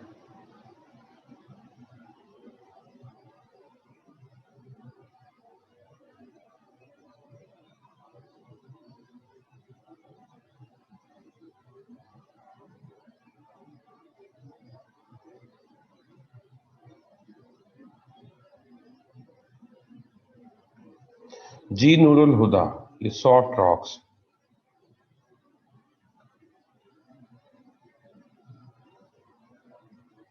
केमिकली फॉर्म्ड के अलावा, अच्छा केमिकली फॉर्म्ड मैंने अर्ज किया कि जो डिफरेंट केमिकल्स, सॉल्ट्स वगैरह, जिप्सम वगैरह डिसॉल्व होता है पानी के अंदर, वो जब प्रेसिपिटेट करता है तो उसको हम केमिकली फॉर्म्ड सेडिमेंट्री रॉक्स बोलते हैं। मसलन मैंने एग्जांपल दी आपको ख्योड़ा की। आप ख्योड़ा जाएं तो वहां पे आपको सिर्फ नमक ही नहीं मिलता, ठीक है जी, ख्योड़ा में आपको जिप्सम भी मिलता है, जिप्सम के डिपॉजिट्स भी मिलते हैं। सो डिफरेंट केमिकल्स प्रेसिपिटेट होते हैं। ये लेगून होता है, जो किसी भी ओशन से सेपरेट कोई लेक हो जाती है उसको लेगून बोलते हैं, ठीक है जी। किसी भी वजह से सेपरेट हो सकती है। मसलन मैं आपको ये बता रहा हूं कि ऑस्ट्रेलिया के चारों तरफ रीफ डेवलप हो रही है, एक वक्त आएगा ये पानी की सतह तक डेवलप हो जाएगी।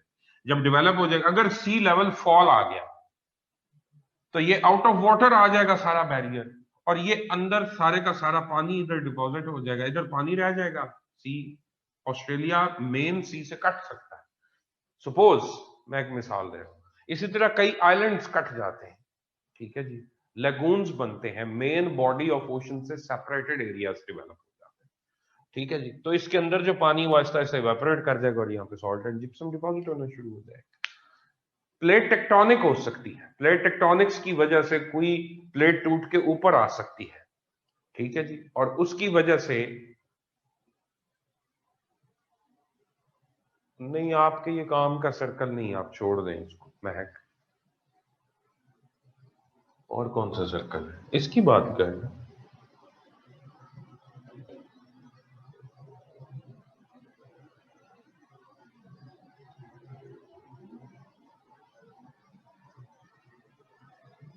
आप इसको छोड़ दें, आप ये बताएं इन तीनों की समझ आई कि नहीं?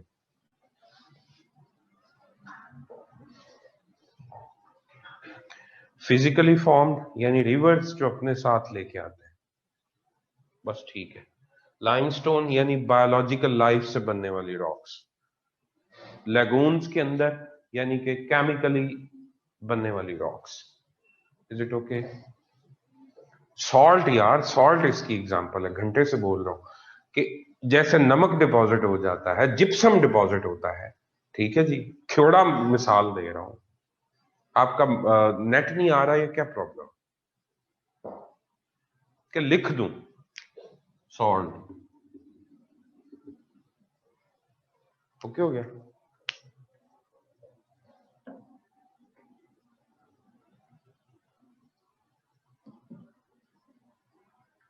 मे बी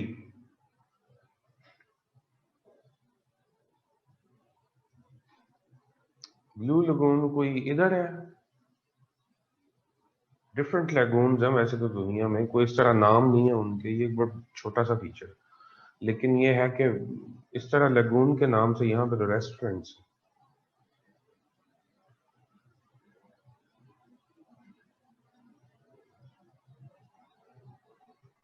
कोई हाल नहीं।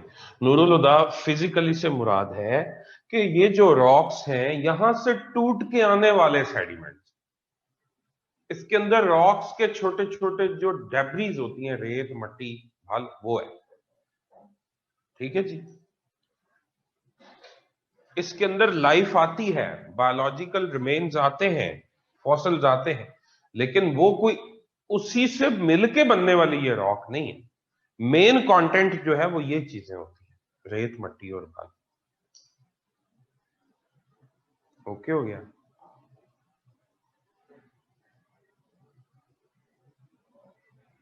नहीं जी, सी में होते हैं ये सारा कुछ बच्चे, फ्रेश वाटर्स में ये चीजें इस स्केल पे डेवलप नहीं होती कजलबाश।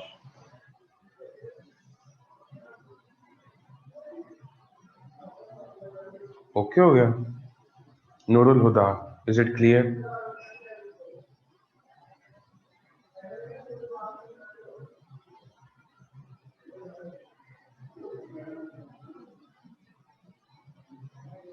ओके,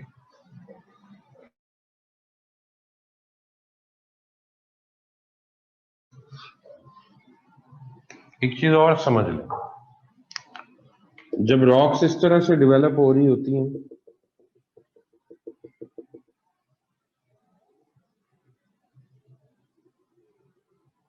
तो एक लेयर अगर बन गई है तो उसके ऊपर दूसरी लेयर डेवलप होना शुरू होती है। इसका टेक्सचर, कलर इससे और इससे मुख्तलिफ होगा, फिर एक और डेवलप होना शुरू होता है।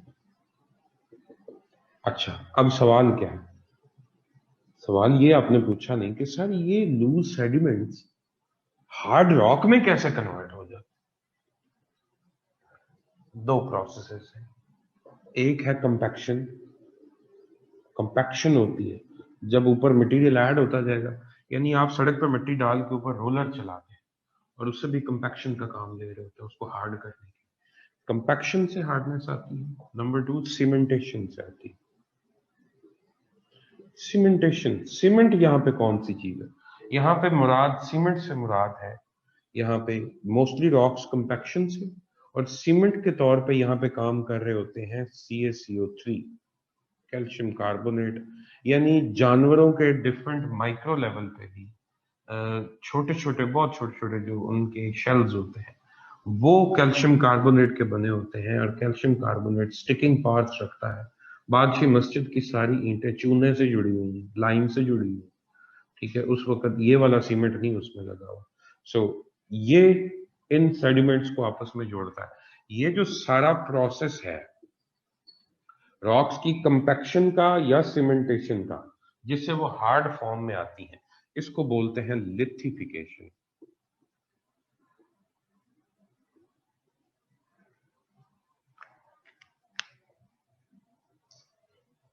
ठीक हो गया। सो लिथिफिकेशन का प्रोसेस होता है जिससे जो लूज सेडिमेंट्स हैं वो हार्ड फॉर्म अटेन करते हैं। अब लिखना शुरू करें।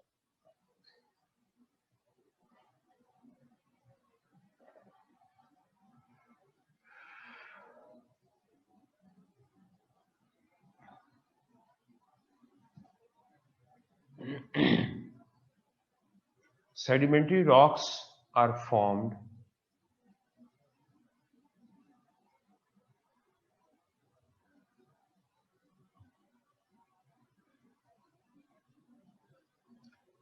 by the process of lithification।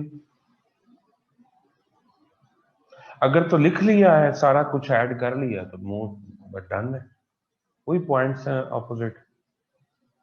इनकी ड्यूरेबिलिटी कम होती है, पूछते जाए मैं आपको बता देता हूं। मैं रिपीट करता हूं, आप लोग फिर खुद से उसको मैनेज कर लीजिए। सेडिमेंट्री रॉक्स जो हैं लिथिफिकेशन से बनती हैं फिजिकल, केमिकल और biological sediments. Sedimentary rocks marine environment में डेवलप होती है। सेडिमेंट्री रॉक्स जो होती हैं इनके अंदर पोर्स होते हैं। सेडिमेंट्री रॉक्स के अंदर ऑर्गेनिक मटेरियल होता है। ये वो रॉक्स हैं जिनमें ऑयल एंड गैस होता है और किसी किस्म की रॉक्स में ऑयल एंड गैस नहीं होता। सेडिमेंट्री रॉक्स हैं, इनकी ड्यूरेबिलिटी कम होती है, ये सॉफ्ट होती हैं as compare to igneous rocks. Sedimentary rocks porous होती हैं, इनके अंदर फ्लूइड मूव करता है, ऑयल एंड गैस को आप इससे एक्सट्रैक्ट करते हैं। इसके अलावा सेडिमेंट्री रॉक्स जो होती हैं, ठीक है जी, ये तीन तरह की हैं, physically formed, biologically formed and chemically formed sedimentary rocks हो सकती हैं। इनके कलर्स लाइट होते हैं।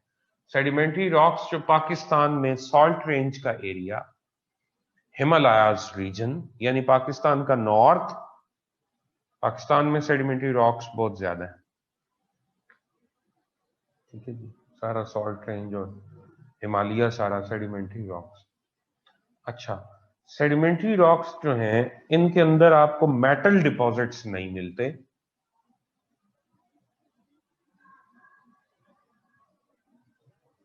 सेडिमेंट्री रॉक्स की जो इकोनॉमिक इंपॉर्टेंस है वो ऑयल एंड गैस की एक्सट्रैक्शन, कोल की एक्सट्रैक्शन है, कोयला भी मिलता है, ठीक है जी। इसके अलावा सेडिमेंट्री रॉक्स जो हैं वो सीमेंट बनाने के लिए लाइमस्टोन यूज होता है। पाकिस्तान की दूसरी बड़ी एक्सपोर्ट सीमेंट है। Pakistan is rich in limestone.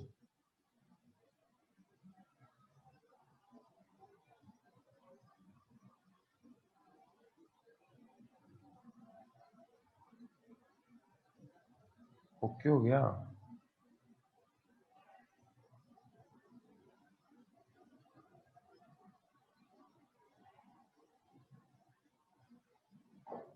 बाकी इन रॉक्स को भी बिल्डिंग मटेरियल के तौर पे इस्तेमाल किया जाता है। मुस्तफा इमरान, बच्चे तीन मैंने बताई हैं, physically formed sedimentary rocks, chemically formed sedimentary rocks and biologically formed sedimentary rocks. Done.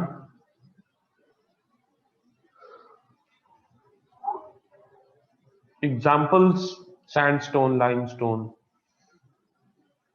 Siltstone, clay stone. Siltstone और क्ले स्टोन को कॉमनली शेल भी कहते हैं। Shale, SHALE। So sandstone, limestone और क्ले, सॉरी, सिल्टस्टोन और क्ले स्टोन को मैं common बोलूंगा shale. Sandstone, shale, limestone and salt, ये इसकी एग्जांपल्स।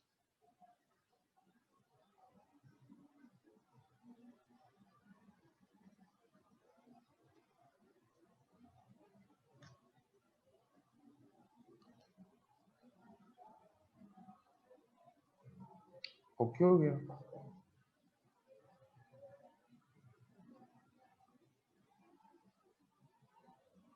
ओके जी, किसी का कोई सवाल है तो पूछ लें, नहीं तो अगली रॉक्स शुरू कर।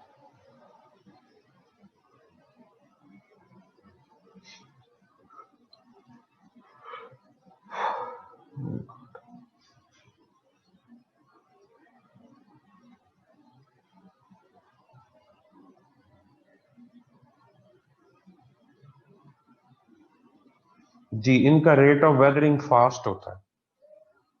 अहमद अली।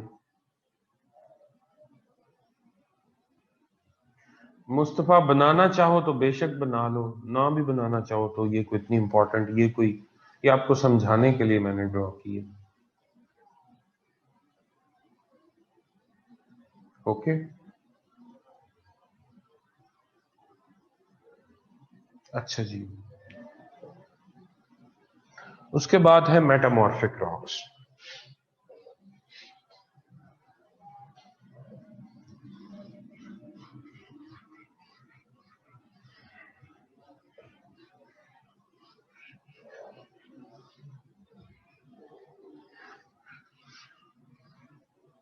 मुतगैयर चट्टानें।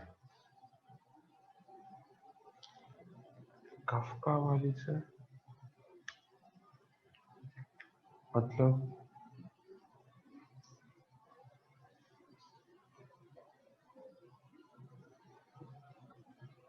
फरहान, काफका क्या है?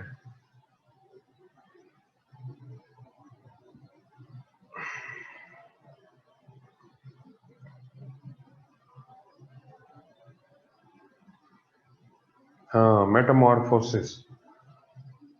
जी बिल्कुल दुरुस्त है। मेटामॉर्फिज्म ये प्रोसेस है। ठीक है जी। तो Meta mean change, morph mean shape, यानी ऑलरेडी एग्जिस्टिंग जो रॉक्स हैं, चाहे वो इग्नियस हो, चाहे वो सेडिमेंट्री हो, चाहे मेटामॉर्फिक ही हो, ठीक है जी, उनके ऊपर जब प्रेशर और टेम्परेचर बदलता है तो उन रॉक्स के अंदर तब्दीलियां आ जाती हैं, तो उनको हम मेटामॉर्फिक रॉक्स बोलते हैं। यानी कि जिन रॉक्स के अंदर ऑलरेडी बनी हुई रॉक्स हैं लेकिन उनके अंदर चेंजेस आना शुरू हो जाए और वो तब्दील हो जाए। लाइमस्टोन, ठीक है जी, मार्बल में कन्वर्ट हो जाए। ठीक हो गया। मार्बल मेटामॉर्फिक रॉक है। जब एक्सट्रीम टेम्परेचर पड़ता है, एक्सट्रीम प्रेशर आता है तो वो कन्वर्ट हो जाती है मार्बल। केमिकल चेंजेस आती हैं उनके अंदर, क्रिस्टलोग्राफिक चेंजेस आती हैं, स्ट्रक्चर चेंज होता है। ठीक है जी, प्रॉपर्टीज बदल जाती हैं। इसी तरह से जो ग्रेनाइट है इग्नियस रॉक का, वो एक और रॉक बनती है, उसको ग्रेनाइट नाइस बोलते हैं। शेल जो है यानी मिट्टी से बनने वाली जो रॉक्स होती हैं, शेल सिल्ट स्टोन और क्ले स्टोन से बनती है। इस्लामाबाद जाओ, रेड कलर की जो मिट्टी है वो शेल है सारी के साथ। ठीक है जी, मरी शेल्स कहते हैं हम उसको। बहरहाल, अच्छा, शेल जब अंडर हाई प्रेशर और टेम्परेचर आती है वो स्लेट में कन्वर्ट होती है। हजारा का रीजन, वहां पे आपको हजारा स्लेट्स मिलेंगे। हजारा रीजन में आपको मेटामॉर्फिक रॉक्स मिलती। अच्छा, सो मेटामॉर्फिक रॉक्स जो हैं sir, is this important to know what?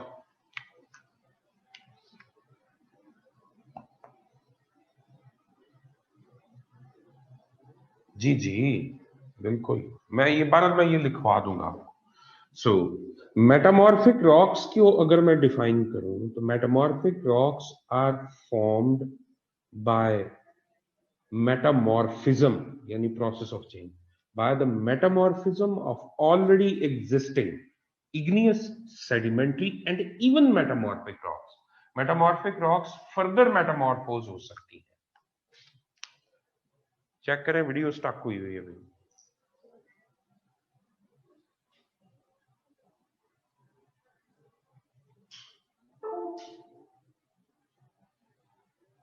Battery तो नहीं चेंज होने वाली।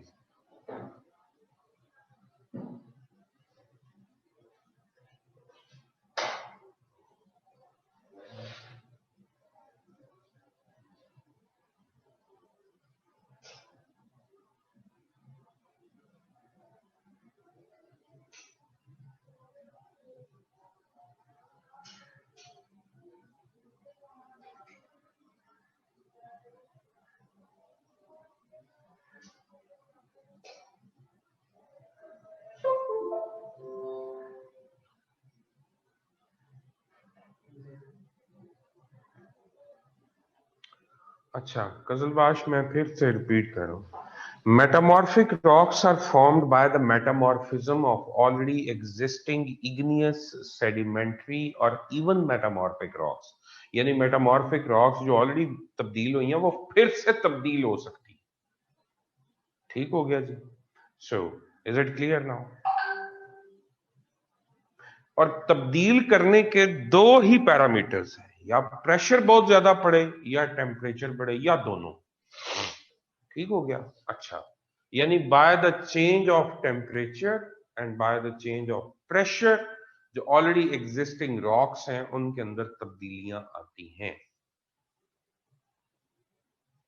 ठीक हो गया। अच्छा,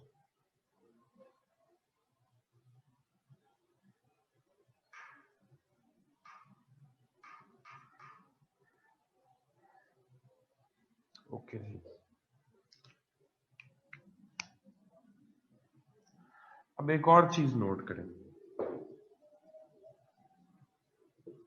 मेटामॉर्फिज्म की कई किस्में होती हैं बच्चे। बरियल मेटामॉर्फिज्म होता है, मसलन कोई रॉक्स की लेयर है, जो सबसे नीचे वाली लेयर बरी हो जाती है, उसके ऊपर बहुत ज्यादा प्रेशर ऐड होता है और उसकी वजह से वो तब्दील होना शुरू हो जाती है। बरियल मेटामॉर्फिज्म होता है अगर कहीं पे वोल्केनिज्म हो और वोल्केनिज्म की सराउंडिंग में जो रॉक्स होती हैं इग्नियस और दूसरी, जब नीचे से लावा ऊपर आता है टेम्परेचर बढ़ता है, उसकी वजह से कांटेक्ट में जितनी रॉक्स आती हैं उनके अंदर तब्दीलियां आना शुरू हो जाती हैं। इसको कांटेक्ट मेटामॉर्फिज्म कहते हैं। रीजनल मेटामॉर्फिज्म होता है, थर्मल मेटामॉर्फिज्म, कई टाइप्स हैं इसकी, वो आपने डिस्कस नहीं करनी।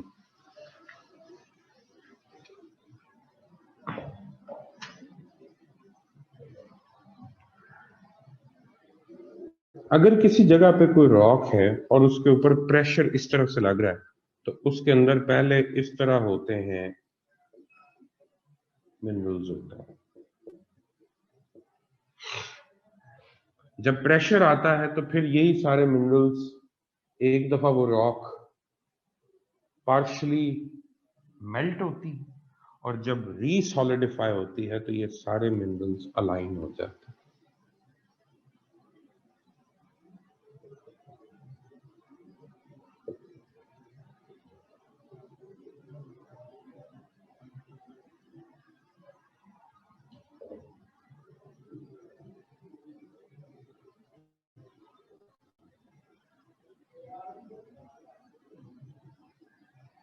अच्छा जी, सो एक बात तो ये, फिर इनके अंदर जो पोर्स मौजूद होते हैं वो खत्म हो जाते हैं।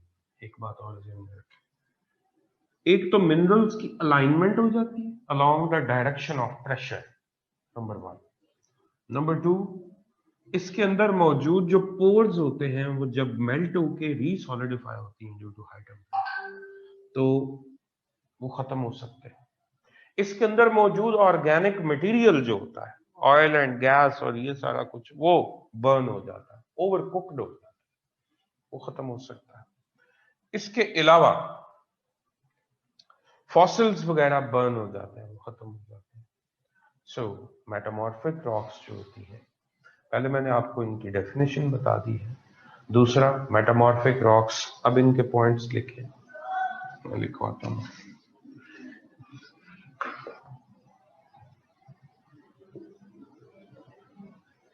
मेटामॉर्फिक रॉक्स के अंदर जनाब, अल्लाह आपको भला करे, alignment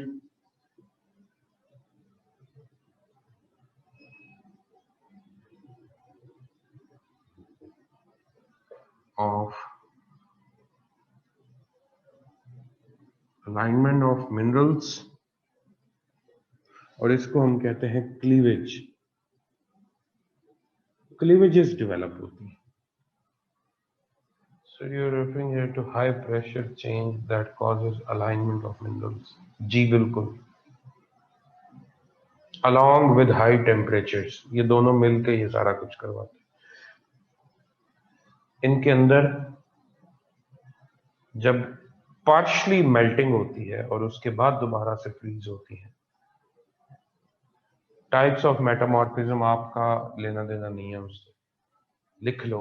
burial metamorphism, contact metamorphism, regional metamorphism. ठीक हो गया जी, जरूरत नहीं है जो लिखवा रहा हूं इधर ध्यान करें, ये आपका काम का। ओके हो गया। अलाइनमेंट ऑफ मिनरल्स होती है जिससे क्लीवेजेस डेवलप होती है। क्लीवेज कहते हैं वो सरफेस जिसके अलोंग रॉक्स को इजीली तोड़ा जा सकता है। Cleavages are developed along which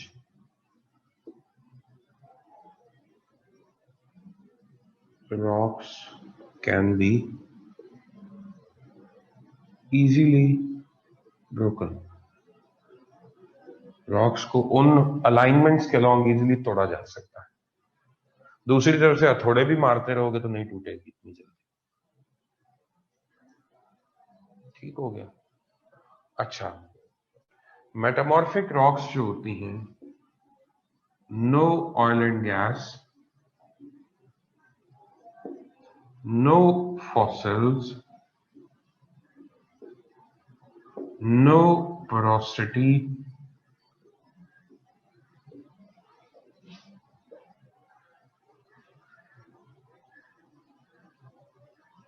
ठीक हो गया।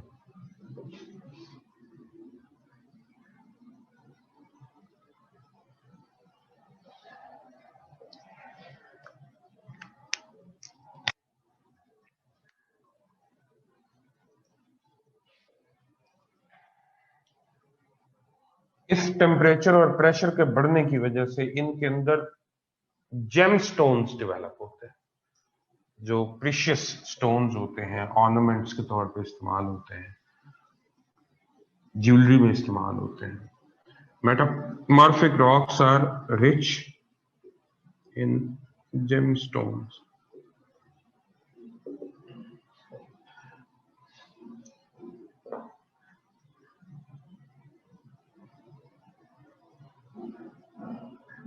More hard than sedimentary rocks,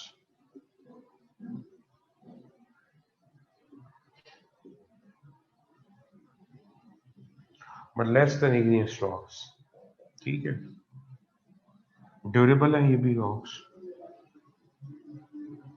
more durable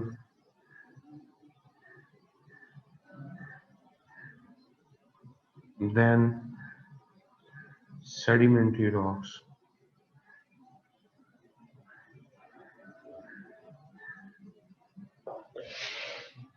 building material के तौर पे इस्तेमाल होती हैं।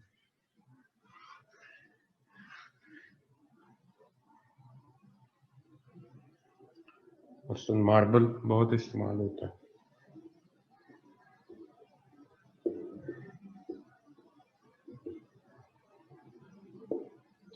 Used as building material. और पाकिस्तान में हजारा रीजन,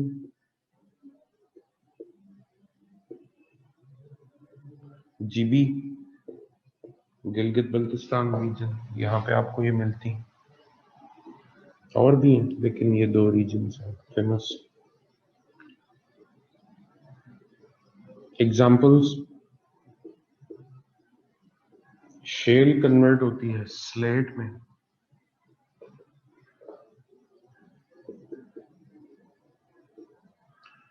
लाइमस्टोन कन्वर्ट होता है मार्बल में,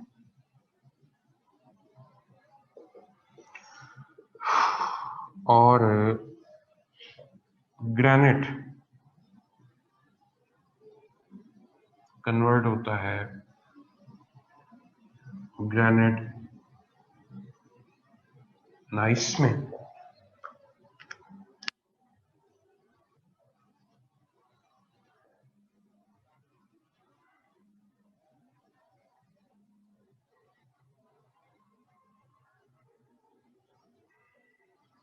अच्छा म्यूट करें जरा एक।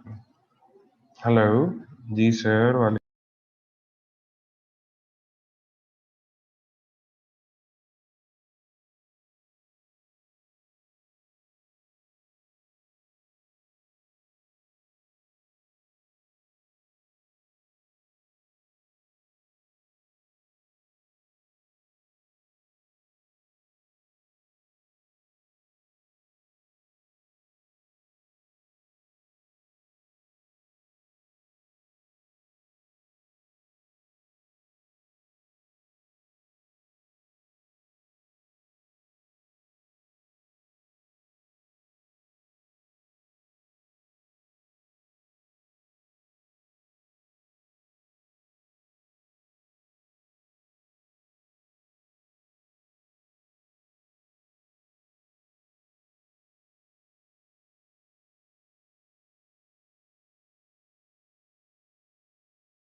GNEISS, ग्रेनाइट नाइस, ये रॉक होती है इसका नाम।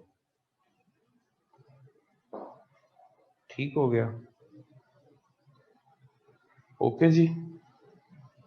अब मैं ब्रेक दे रहा हूँ जी, थक मैं भी बहुत गया हुआ हूँ, तो आप लोग भी ब्रेक ले लें, थोड़ी सी रेस्ट कर लें, चाय शाय पी लें, तो उसके बाद फिर हाजिर होते हैं। ठीक है, कितनी ब्रेक? ओके, 10 से 15 मिनट की ब्रेक है, वापस आए। ओके बच्चे, थैंक यू, अल्लाह हाफिज़।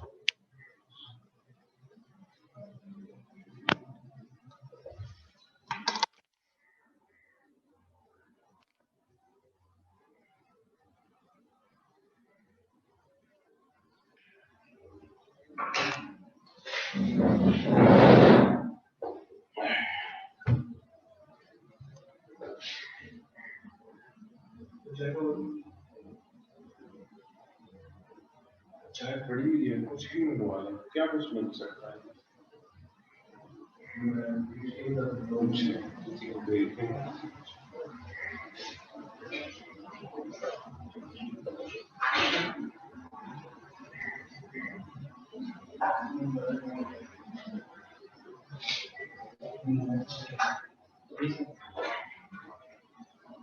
क्या कुछ है?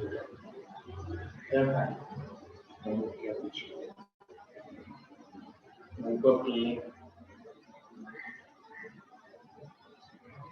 इनको केक केक ले आओ बेटा, चाय।